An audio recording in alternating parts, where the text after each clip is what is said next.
AP మరియు తెలంగాణ రెండు తెలుగు రాష్ట్రాల్లో ఉన్న పెద్ద పెద్ద టీవీ ఛానల్స్ వారికి, సీఈఓలకు, అలాగే యాంకర్లకు, ముఖ్యంగా న్యూస్ ఛానల్ నడుపుతున్న యాంకర్లకు, సీఈఓలకు, ప్రతినిధులకు నా నమస్కారాలు తెలుపుకుంటున్నాను. నా పేరు ఆదినారాయణరావు బాబా, నాది వైజాగ్ అండి. నేను ఒక ఫిలిం డైరెక్టర్.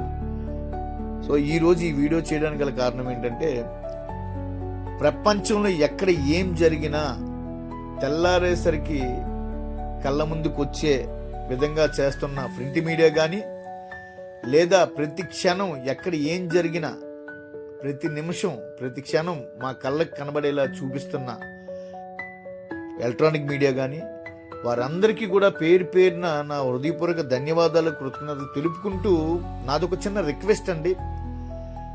ఈరోజు సోషల్ మీడియాలో చిన్న చిన్న యూట్యూబర్స్ చాలామంది ఏవేవో పిచ్చి పిచ్చి షార్ట్స్ పెడుతున్నారు, ఏవేవో తీస్తున్నారు, అవన్నీ పెట్టి ఏవో డాన్సులని ఇవని అవన్నీ చేస్తూ జనాల్ని తప్పుడు దోవ పట్టిస్తున్నారనే అపోహలో ఉన్న వారందరికీ కూడా ఈ వీడియో ద్వారాగా నేను తెలియపరిచేది ఏంటంటే, అదే యూట్యూబర్ ఛానల్స్ నడుపుతున్న సోదరులు చాలామంది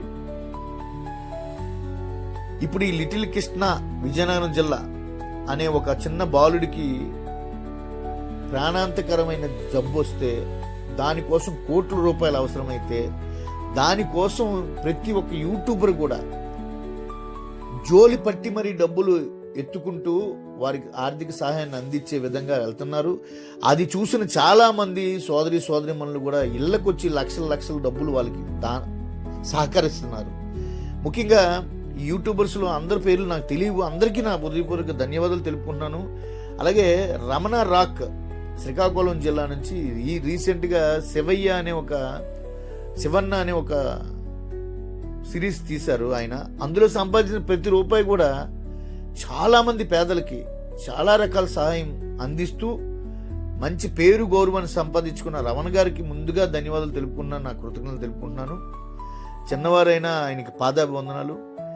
ఇలాగా ఈరోజు యూట్యూబ్ ఛానల్స్లోని ఎంత బాగా స్పందిస్తూ, ఇంత జనాల్ని ఎంత ముందుకు తీసుకెళ్తూ, జనాల దగ్గరికి వెళ్ళి ఈ అవసరాలని తీర్చే విధంగా వాళ్ళు వీడియోలు చేస్తూ ఎంత దగ్గర అవుతున్నారు కదా.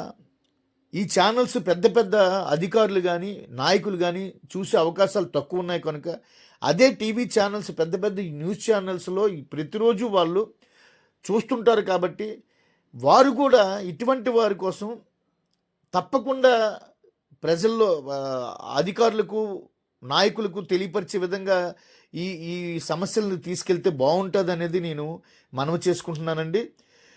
అంతే తప్ప ఇంకో తప్పు ఉద్దేశం కాదు. టీవీ ఛానల్స్ కూడా ఇందులో పాలు పంచుకుంటే చాలా మందికి చాలా సహాయం చేసిన వారు అవుతారు. జై హింద్.